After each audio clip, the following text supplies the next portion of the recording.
យប់នេះភ្លៀងធ្លាក់ស្រកលើបេះដូងបងសំឡេងទឹកភ្លៀងធ្វើឲ្យបងយំនឹកអូនផ្លូវដែលធ្លាប់ដើរឥឡូវស្ងាត់អស់ហើយ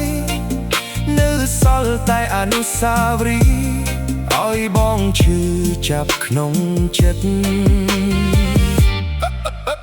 ខ្យល់ត្រជាក់ប